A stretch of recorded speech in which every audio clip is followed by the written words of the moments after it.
The rain came down hard that Tuesday evening, turning the cracked sidewalks of South Atlanta into small rivers. Keisha pulled her thin jacket tighter around her shoulders as she walked home from the diner where she worked after school. Her sneakers were old and the water was already seeping through the worn-out soles, making her feet cold and wet. She was tired, the kind of tired that goes deep into your bones when you're 16 years old and already working like an adult. Her backpack felt heavy with textbooks she still needed to study, and her pockets held exactly $23 in tips from her shift. It wasn't much, but it was something.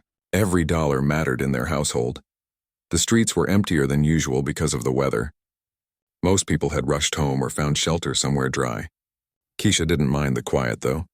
It gave her time to think about the algebra test she had tomorrow, and whether they'd have enough money left over this month to fix the heater before winter really set in. She turned down Pearson Street, taking her usual shortcut through the neighborhood. This route saved her 10 minutes, and 10 minutes meant she could help her mama with dinner before tackling her homework. Her mama would already be exhausted from working her double shift at the nursing home, and Keisha hated seeing her so worn down every single day. That's when she heard it, a low groan coming from the alley between the old hardware store and the abandoned building. Keisha stopped walking. Her first instinct, like anyone who grew up in these streets, was to keep moving. Mind your business, stay safe, get home. That's what everyone always said. But the groan came again, weaker this time, more desperate. Keisha stood there in the rain for a moment, water dripping down her face. She thought about her mama, who always told her that being poor didn't mean you couldn't be kind, that helping others was the most important thing a person could do, no matter how little you had for yourself. She took a deep breath and turned into the alley. The man was lying against the wet brick wall, half sitting, half collapsed. Blood ran down the side of his face, mixing with the rain and pooling on the ground beside him. His clothes were soaked through and his breathing came in short, painful gasps. He looked to be somewhere in his 40s, maybe older. It was hard to tell with all the blood and the dim light.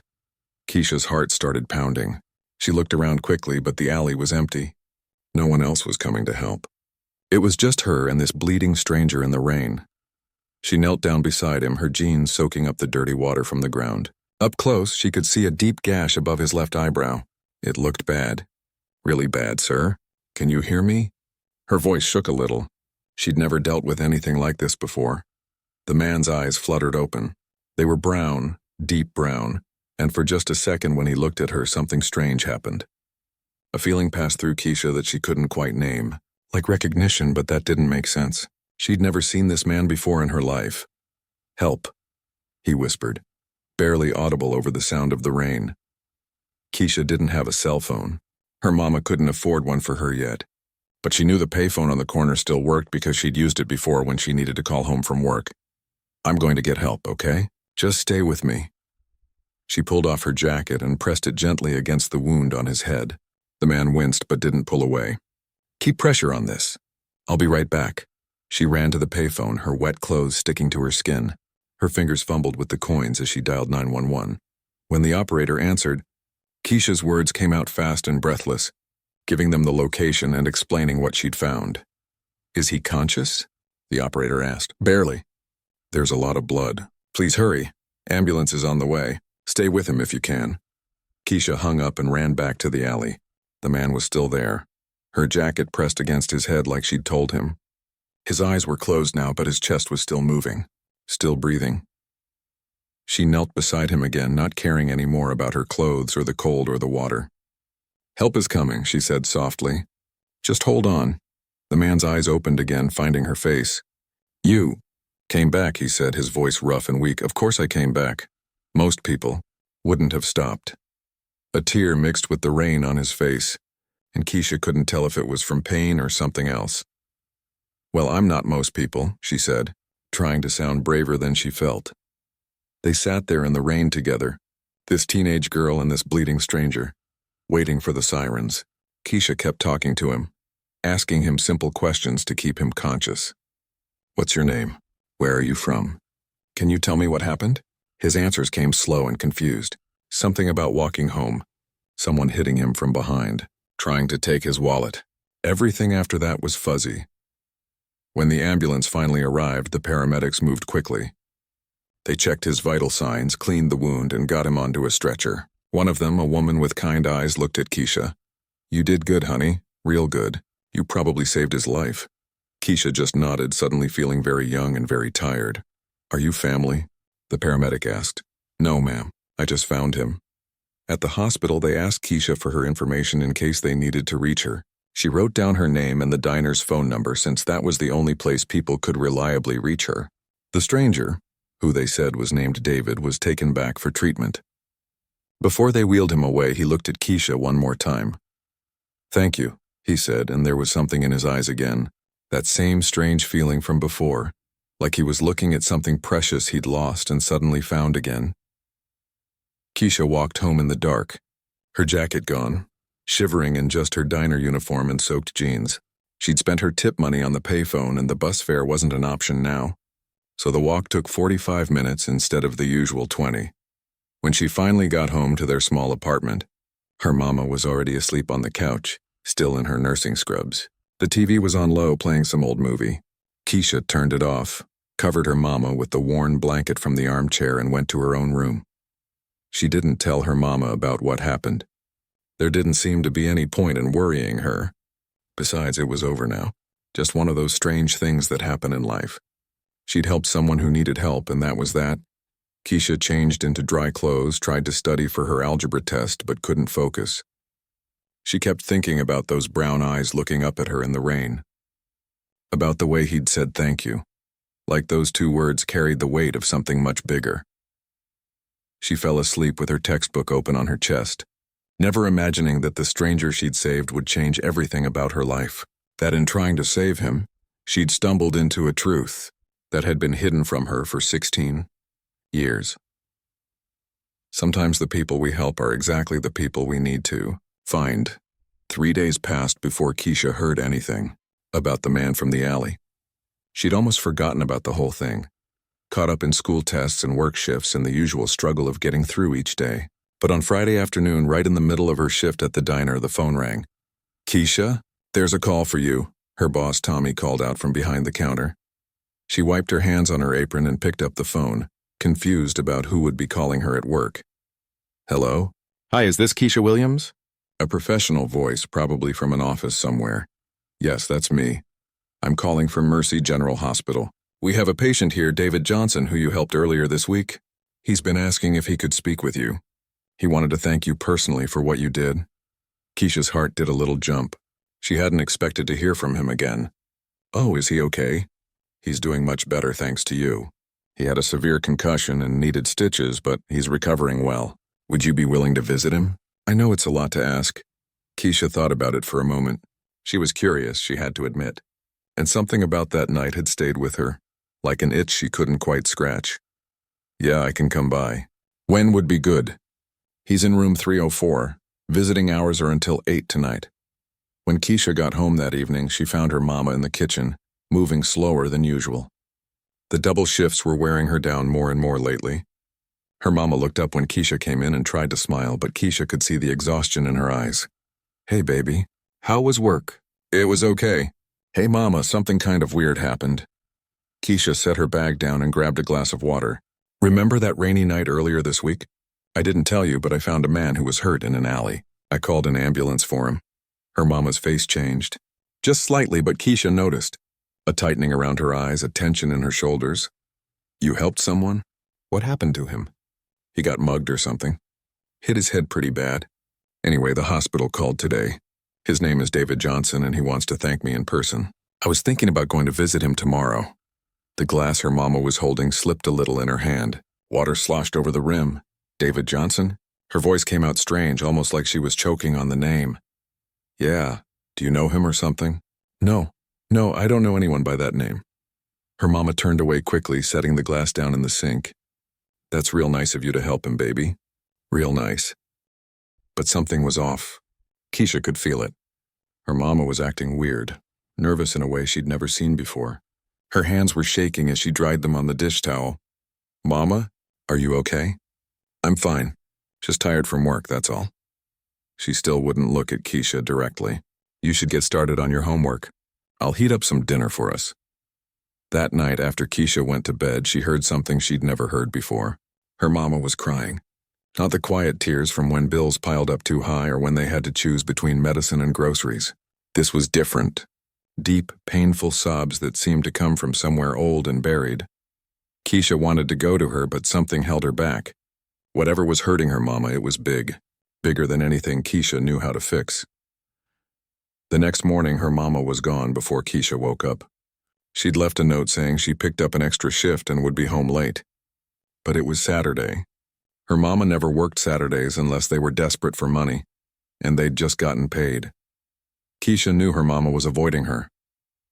But why? That afternoon, Keisha took the bus to Mercy General. The hospital smelled like cleaning supplies and sad cafeteria food. She found room 304 and knocked softly on the door. "Come in," a voice called. David was sitting up in bed, looking 1,000 times better than the last time she'd seen him.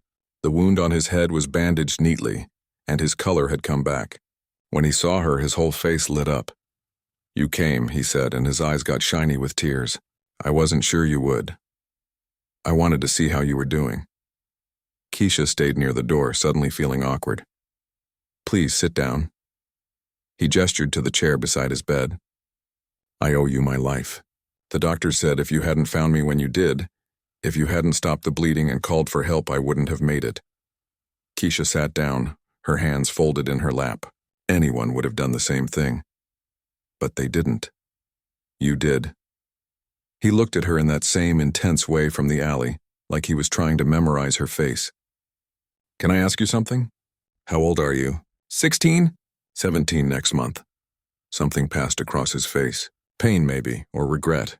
"And your mother?" "What's her name?" "Diana. Diana Williams." Keisha found it odd that he was asking about her mama, but maybe he was just making conversation. "Why?" David closed his eyes for a long moment. When he opened them again, tears were running down his face. "What's your birthday, Keisha?" Now she was really confused. "November 14th, but I don't understand why you're asking me all this. What street do you live on?" "Pearson Street, Mr. Johnson, what's going on?" He covered his face with his hands, his shoulders shaking. Keisha didn't know what to do. Should she call a nurse? Was he having some kind of breakdown? "I'm sorry," he finally said, wiping his eyes. "I'm so sorry. I just can't believe it. All these years and you're the one who found me. You're the one who saved me. I don't understand. I know you don't." He took a deep breath, trying to compose himself. "Listen, Keisha. I need to ask you about your mother. About Diana. Does she ever talk about your father?" Keisha felt her stomach twist. This was getting too personal, too strange. "No, she doesn't talk about him. He's not in our lives. Does she ever say his name?" "No, I've asked before, but she always changes the subject. Says it doesn't matter that he's gone, and that's that." Keisha stood up. "I should probably go. I'm glad you're feeling better, but this is getting weird." "Wait, please." David reached out like he wanted to grab her hand, but stopped himself. "I'm sorry. I'm handling this all wrong. It's just seeing you, talking to you, finding out who you are. It's overwhelming. Finding out who I am? You don't even know me, but I do." His voice cracked. "Or I did. Or I should have." Keisha backed toward the door. "I think you're still confused from your injury. Maybe the concussion is worse than they thought. My name is David Johnson now," he said quickly, desperately. "But 17 years ago, my name was David Patterson. I lived on Pearson Street with a woman named Diana Williams. We were going to get married, and then I did something stupid. Something I regret every single day of my life. I ran away. The room seemed to tilt." Keisha grabbed the doorframe to steady herself. "That's not possible. I left the day I found out she was pregnant, not because I didn't want you. I was terrified. I was involved in something bad, something illegal, and I knew if I stayed I'd either end up dead or in prison. I thought I was protecting her by leaving. I thought I was doing the right thing. Stop, just stop talking." Keisha's voice came out harsh and loud. A nurse looked in, concerned, but Keisha shook her head and the nurse moved on. "I've been looking for you both for years," David continued, his words tumbling out like he'd been holding them in forever. "Diana moved, changed her number. She didn't want to be found. I understood why. I deserved that. But I never stopped looking. You're lying. My father is dead. He has to be dead because the alternative is that he's just a coward who abandoned us. I'm not lying. And you're right, I am a coward. I was a coward 17 years ago, and I've been paying for it every day since. Keisha felt tears burning in her eyes, but she refused to let them fall. Not here. Not in front of this stranger who claimed to be her father. I have to go. Keisha, please, no. She was already out the door, walking fast down the hospital corridor. Her mind was spinning, her chest tight. This couldn't be real. It was impossible. But deep down, in a place she didn't want to look, she knew why her mama had been crying last night. She knew why the name David Johnson had made her mama's hands shake. And she knew that the stranger she'd saved in that rainy alley was about to turn her entire world upside down. Keisha didn't go straight home. She couldn't. Her legs carried her to the park 3 blocks from their apartment. The same park where she used to play as a little girl when things were simpler, and questions about fathers didn't matter so much. She sat on the old swing set, the chains creaking under her weight. The seat was too small now, meant for children, but she didn't care. She just sat there staring at the ground, trying to make sense of what had just happened. David Patterson. That was supposed to be her father's name, but her mama had never told her that. Never told her anything except that he was gone and they were better off without him. Was it really him? Could the man she'd saved in that alley actually be the father who'd abandoned them before she was even born? The worst part was she believed him. Deep in her gut, where truth lives even when you don't want it to, she knew he was telling the truth. Those eyes in the rain, that feeling of strange recognition, it all made sense now in the most painful way possible. Keisha didn't know how long she sat there. Could have been 20 minutes, could have been 2 hours. The sun was starting to set when she finally walked home, her heart heavy and her mind full of questions only her mama could answer. Diana was home when Keisha walked in. She was sitting at their small kitchen table, still wearing her nursing scrubs even though she never wore them in the house. She looked like she'd been waiting, like she knew this conversation was coming. "You went to see him," Diana said quietly. "It wasn't a question." "Yeah, I did." Keisha stood in the doorway, her arms crossed over her chest. "And he told me something real interesting. Want to guess what it was?" Diana's eyes filled with tears, but she didn't look away. "Baby, I can explain. Can you? Can you explain why you never told me his name? Why you never told me he was alive? Why you let me think my whole life that my father was just some nobody who didn't care about us? Because that's what he was." Diana stood up, her voice rising. "He left us, Keisha. He found out I was pregnant and he ran like a coward. I was 19 years old, scared out of my mind, and the man who promised to love me just disappeared. He said he was trying to protect you." "Protect me?" Diana laughed, but it was bitter and sad. "He was protecting himself. He got mixed up with some dealers, got himself in trouble, and instead of facing it like a man, he ran. Left me to raise you alone, to work myself half to death just to keep a roof over our heads." Keisha felt her anger rising, hot and sharp in her chest. "And you didn't think I deserved to know? You didn't think maybe I had a right to know who my father was? I was protecting you," Diana said, her voice breaking. "From getting hurt, from getting disappointed, from hoping for something that was never going to happen. That wasn't your choice to make." The words hung in the air between them. Diana sank back down into the chair, covering her face with her hands. Her shoulders shook with sobs that had been locked away for 17 years. Keisha wanted to stay angry. She had every right to be angry, but seeing her mama break down like this, seeing all that pain pour out, made something crack inside her chest. "Why didn't you tell me when I said his name?" Keisha asked, softer now. "When I told you about David Johnson, you knew it was him, didn't you?" Diana nodded, wiping her eyes. "I knew. Johnson was his mother's maiden name. I figured he changed it to hide from whatever mess he'd gotten himself into. And when you said you were going to see him, I just panicked. I didn't know what to do." "You could have told me the truth." "I know. You're right. I should have." Diana looked up at her daughter, and Keisha saw something in her mama's face she'd never seen before. Fear. "What did he say to you? Did he try to make excuses?" Keisha sat down across from her mama at the table. "He said he's been looking for us, that he's been trying to find us for years." Diana's jaw tightened. If he'd really wanted to find us, he would have. It's not that hard to find someone in the same city. You moved. You changed your number. Because I had to. Because I couldn't stay in that apartment with all those memories, all those broken promises. Diana reached across the table, taking Keisha's hands in hers. "Baby, I need you to understand something. I don't regret having you. Not for one single second. You are the best thing that ever happened to me. But he doesn't get to walk back into our lives now after all these years and play the victim. I'm not saying he's the victim, Mama. I'm just trying to understand. What's there to understand? He left, end of story. But it wasn't the end of the story. Keisha could see that now. It was just the middle of a story that had been paused for 17 years, and now it was starting up again whether they wanted it to or not. Over the next few days, Keisha tried to go back to normal. Schoolwork, homework. But normal felt impossible now.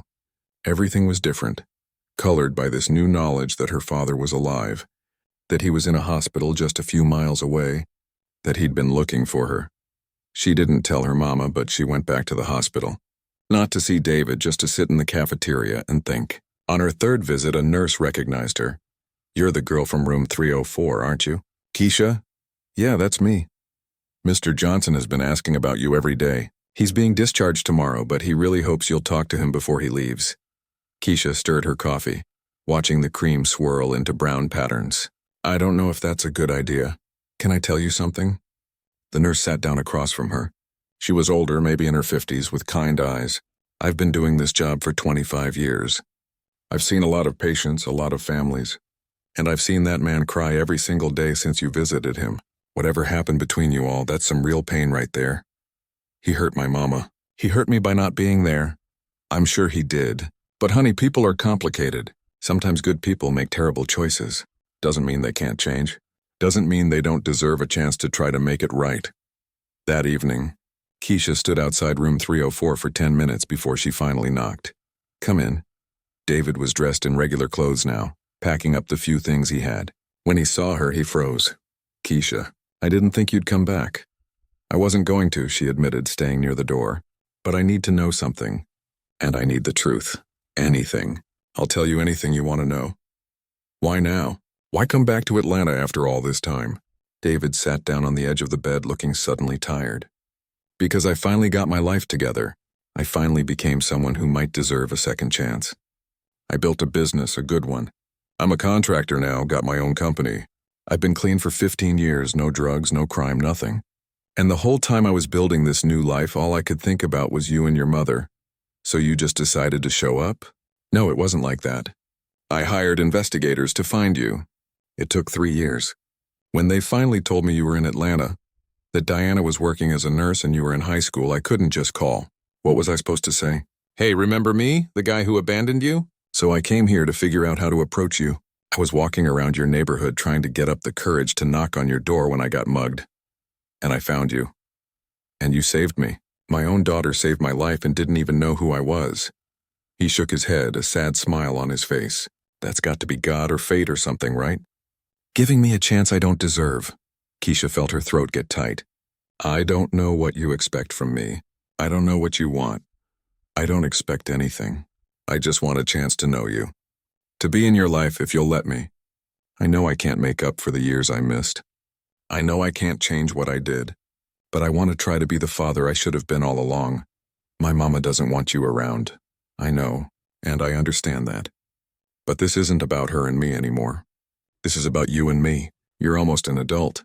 You get to make your own choices about who you want in your life." Keisha stood there, torn between wanting to run away and wanting to stay. Part of her was still angry, still hurt. But another part, a part she didn't want to admit existed, was curious. Curious about this man who was her father. Curious about what could have been and what might still be possible. "I need time," she finally said. "I need time to think about all of this." "Take all the time you need. I'm not going anywhere. Not this time." He pulled out a business card and held it out to her. "This has my number on it. Call me anytime, day or night, or don't call at all. Whatever you decide, I'll respect it." Keisha took the card, her fingers brushing against his for just a second. She looked down at it. "David Patterson, Patterson Construction. A local address and phone number." "Okay," she said softly. "Okay." She left before he could say anything else, the business card burning in her pocket like a secret she wasn't ready to share. Keisha kept that business card hidden in her sock drawer for 2 weeks. She'd take it out sometimes late at night when her mama was asleep and just stare at it. David Patterson, Patterson Construction. 10 digits that could connect her to the father she'd never known, but she couldn't bring herself to call. Not yet. School became her escape. She threw herself into her studies, stayed late at the library, picked up extra shifts at the diner. Anything to avoid thinking about the mess her life had become. Anything to avoid the tension at home because things with her mama were different now. They were polite to each other, careful like they were walking on broken glass. Diana didn't ask about David, and Keisha didn't bring him up. But the silence between them was louder than any argument could have been. 3 weeks after David was discharged from the hospital, Keisha came home to find an envelope taped to their apartment door. Her name was written on it in unfamiliar handwriting. Inside was a check for $5,000 and a simple note, "For whatever you need. No strings attached. Your father." Keisha's hand shook as she held the check. $5,000. That was more money than she'd ever seen in her life. That could fix the heater, pay off the medical bills her mama was drowning in. Maybe even start a college fund. She heard footsteps behind her and quickly shoved the envelope into her backpack. But she wasn't fast enough. "What's that?" Dana asked, her eyes sharp. "Nothing. Just some mail." "Keisha, don't lie to me." "I saw the envelope." "Who's it from?" There was no point in hiding it now. Keisha pulled out the check and handed it to her mama. Diana's face went through about 10 different emotions in 5 seconds. Shock, anger, confusion, and something that looked almost like fear. $5,000, Diana whispered. "He thinks he can just buy his way back into our lives?" "The note says no strings attached." "There's always strings, baby, always." Diana tried to tear the check in half, but Keisha grabbed her wrist. "Mama, wait. That's a lot of money. I don't care if it's $1 million. We don't need his charity. We've made it this far without him. We can keep going." "Have we, though?" The words came out harsher than Keisha meant them to. "Made it? Mama, you work yourself to death every single day. We're always one emergency away from losing everything. The heater's broken, you've got medical bills you can't pay, and I can barely afford to think about college. We're doing fine. We're not fine. We're barely surviving." Keisha felt 17 years of frustration pouring out. "And I know you're proud, Mama. I know you don't want anything from him. But maybe this isn't about you. Maybe this is about me and what I need." Diana's face crumpled. She sat down heavily on their worn couch, the check still in her hand. "You're right. You're absolutely right.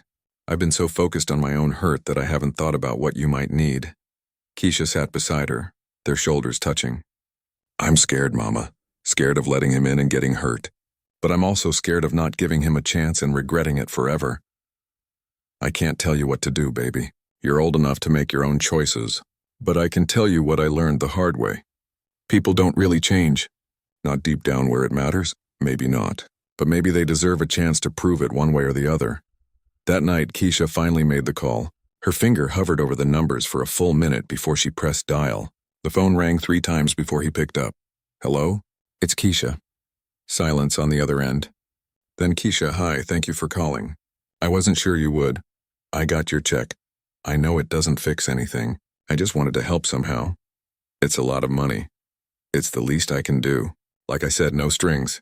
You don't even have to talk to me if you don't want to. Just use it for whatever you need." Keisha took a breath. "I want to meet to talk. But I need some questions answered first. Anything. Ask me anything. What happened? The real story. I need to know why you left." David was quiet for a moment, and Keisha could hear him breathing on the other end of the line. When he finally spoke, his voice was thick with emotion. "I was 20 years old and stupid. I was dealing drugs, small stuff at first, just to make extra money. Your mama didn't know. I kept that part of my life separate. Then I got in deeper than I meant to. Started owing money to dangerous people. When Diana told me she was pregnant, I was happy at first. Scared, but happy. So what changed? The people I owed came looking for their money. Said if I didn't pay up, they'd hurt everyone I loved. I didn't have the money, didn't have any way to get it. So I made a choice. I thought if I disappeared, they'd leave Diana alone. They'd leave you alone. That's your excuse? You ran away to protect us? It's not an excuse. It's the truth. And I know how it sounds. I know how weak it makes me look. Because the truth is, I was terrified. Terrified of being a father. Terrified of letting Diana down. Terrified of those men. So I ran, changed my name, moved to another state, and spent the next 5 years looking over my shoulder, And you just never came back? I wanted to. God, I wanted to. But by the time I got clean, got my life together, I figured you were better off without me. Diana had probably moved on, found someone better. You probably had a good life. What? Right, did I have to come back and mess that up? So why did you come back? Because I couldn't live with the not knowing anymore. I had to see for myself that you were okay, that Diana was okay. Even if I never talked to you, even if I just watched from a distance, I needed to know. Keisha felt tears on her face. You missed everything. My first day of school. My first lost tooth. Every birthday, every Christmas, everything. I know, and I'm sorry, I'm so sorry, Keisha.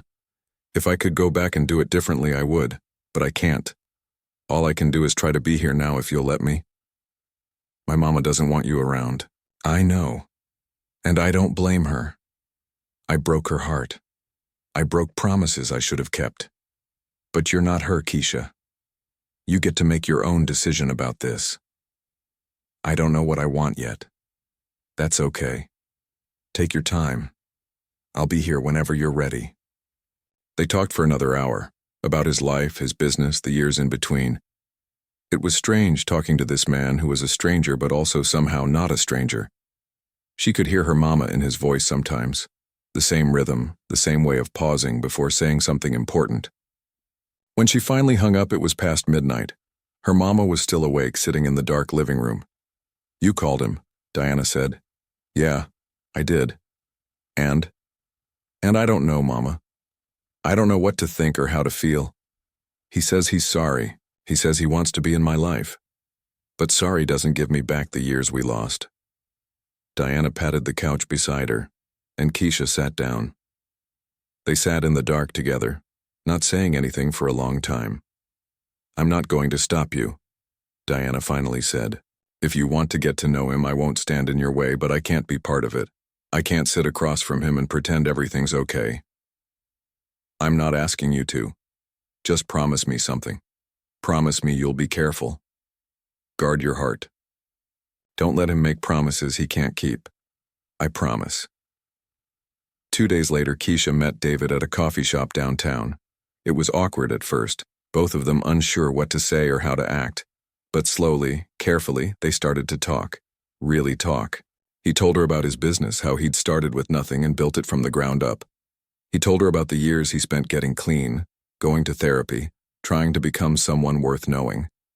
He showed her pictures on his phone of the houses he'd built, the crews he worked with, the life he'd made. And Keisha told him about school, about her dreams of maybe going to college someday, about the diner where she worked and the regular customers who left big tips. She told him about growing up with Diana, about the hard times and the good times, about learning to make something out of nothing. Your mama did an amazing job raising you, David said, his voice full of genuine admiration. You're smart, kind, hardworking. Everything I could have hoped for in a daughter. She did it alone, while you were off building your new life. I know. And that's on me. But I'm here now and I want to help. Not just with money. I want to be a real father if you'll give me the chance. Keisha looked at this man across the table. Her father. The word still felt strange in her mind, like a shoe that didn't quite fit yet. I can't promise anything, she said. I can't promise we'll have some perfect father-daughter relationship, but I'm willing to try. One step at a time. David's eyes filled with tears. That's all I'm asking for. One step at a time. As Keisha walked home that evening, the business card no longer hidden in her drawer but saved in her phone, she felt something shift inside her. The anger was still there. The hurt was still there. But maybe, just maybe, there was room for something else too. Room for hope. The next few months were strange in ways Keisha never expected. She started meeting David every other week at first, then every week, then sometimes twice a week. They'd get coffee or walk around the park or just sit and talk about nothing important. He never pushed, never asked for more than she was willing to give. And slowly, carefully, like a flower opening to the sun, Keisha started to let him in. He came to watch her basketball game at school. She wasn't even that good at basketball, mostly sat on the bench. But when she looked up into the stands and saw him there, cheering like she'd just won the championship, something warm spread through her chest. He fixed the heater in their apartment while Diana was at work. Didn't ask permission, just showed up one Saturday with his tools and got it done. When Diana came home and found the heat working, she didn't say thank you, but she didn't make him take it back either. Small steps. That's what David called them. Small steps toward something bigger. But not everything was easy. There were hard days too. Days when Keisha looked at him and felt angry all over again about the years they'd lost. Days when she'd see other girls with their fathers at school events and wonder what her life could have been like if he'd stayed. On one of those hard days, about 4 months after their first coffee shop meeting, Keisha confronted him. Do you ever think about how different things could have been if you'd just stayed? They were sitting in his truck outside the diner where she'd just finished her shift. Rain was falling again, just like that first night, and the sound on the roof filled the silence between them. Every single day, David said quietly. Every single day I think about the life I missed. Your first words. Teaching you to ride a bike, helping you with homework. All the little moments that make up a life together. Then why is it so hard for me to forgive you? Because forgiveness isn't something that happens all at once. It's not like flipping a switch. It's something you choose, over and over, little by little. He turned to look at her. And maybe you never fully forgive me. Maybe there's always going to be a part of you that's hurt by what I did.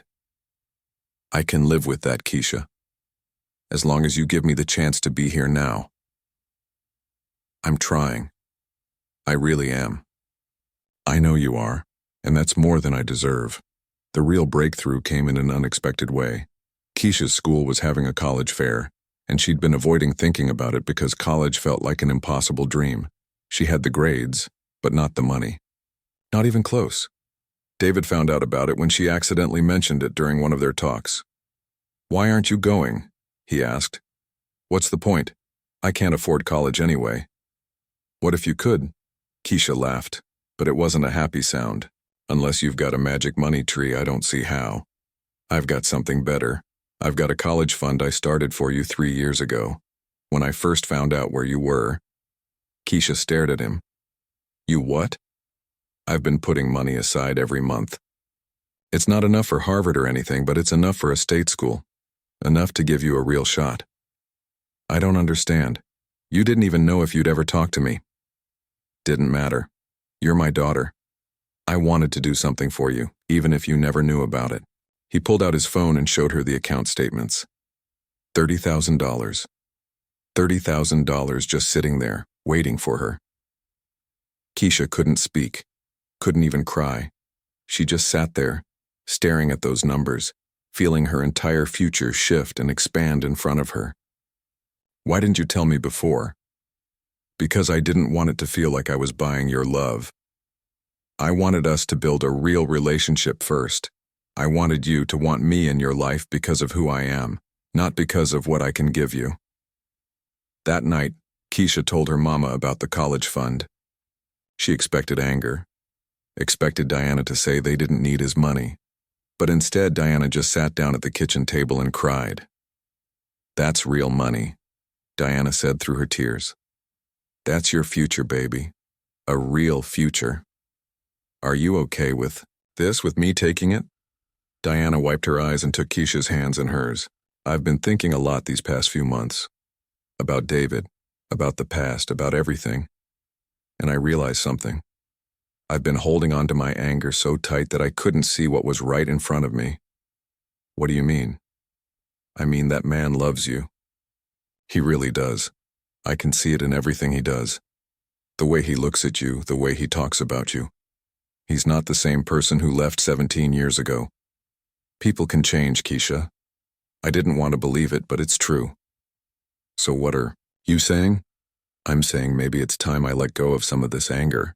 Not for him, for me, for you, for all of us. Diana squeezed her hands. I'm not saying we're going to be one big happy family. I'm not saying I'm ready to sit down to dinner with him. But I'm saying I can accept him being part of your life. Really accept it. 2 weeks later, Keisha went to the college fair. and David went with her. They walked through the booths together, collecting brochures and information packets. David asked questions about scholarships and programs, taking notes like his life depended on it. At one point, a college rep asked David if he was proud of his daughter. Without hesitation, David said, "She's the best thing I've ever been part of creating. Even if I wasn't there for most of it." Keisha felt her eyes get wet. She excused herself to the bathroom and let herself cry. Happy tears this time, healing tears. 6 months after that rainy night in the alley, Diana finally agreed to meet with David. Keisha wasn't there for it. They'd asked to talk alone. When her mama came home 2 hours later, she looked lighter somehow, like she'd put down something heavy she'd been carrying for too long. "We talked," Diana said simply. "Really talked." He apologized. "I told him how much he hurt me. He didn't make excuses. He just listened, and I'm not saying everything's fixed. It's not. But I told him I appreciate what he's doing for you. How he's showing up, being consistent. That's what matters now. Not what happened 17 years ago, but what's happening today." A year after Keisha saved a stranger's life in a rainy alley, she graduated from high school, top of her class. Full scholarship to State University with David's college fund as backup for expenses. At the graduation ceremony, she looked out into the crowd and saw both of them. Her mama, who'd raised her through everything, and David, who'd come back and was doing his best to make up for lost time. They weren't sitting together, but they were both there. Both cheering for her. Both proud. After the ceremony, David pulled her aside. "I got you something." He handed her a small box. Inside was a necklace with a pendant shaped like a heart, split down the middle. "Open it," he said. She pressed the tiny clasp and the heart opened. Inside was a picture. On one side, a photo of her as a baby with Diana. On the other side, a recent photo of her and David at the park. "The past and the present," David said. "You're the bridge between both. You brought us all back together, Keisha. That night you saved me in the alley, you didn't just save my life. You saved all of us." Keisha hugged him then, really hugged him, for the first time. And it felt right. Not perfect, not like it erased all the pain, but right. "Thank you," she whispered, "for coming back, for not giving up. Thank you for giving me a second chance I didn't deserve." Diana joined them. And for just a moment, the three of them stood together. A family that had been broken and was slowly, painfully putting itself back together. That night, as Keisha lay in bed wearing her new necklace, she thought about everything that had happened. How one act of kindness had changed everything. How helping a stranger had brought her a father. How sometimes the people we're meant to find us instead, in the most unexpected ways. She touched the necklace, feeling the two halves of the heart against her chest. Two halves that had been separate for so long, now joined together again, not perfect. Not without scars, but together. And sometimes that's enough. Sometimes that's everything. Life had taught Keisha that healing doesn't happen overnight. That forgiveness is a journey, not a destination. That family isn't just about blood or about who was there from the beginning. It's about who shows up, who stays, who does the hard work of earning back trust. As she drifted off to sleep, Keisha smiled. Because tomorrow she was starting college. Diana would drive her there in the morning. And David had already called to say he'd help move her into the dorm. Both of them, together. Not as a couple, but as two people who loved the same girl and wanted the best for her future, the girl who'd helped a bleeding stranger on a rainy night, never knowing that one act of compassion would bring her the family she'd always dreamed of. Sometimes miracles don't look like miracles at first. Sometimes they look like blood in the rain and a choice to stop when everyone else walks by. And sometimes, just sometimes, saving someone else's life saves your own.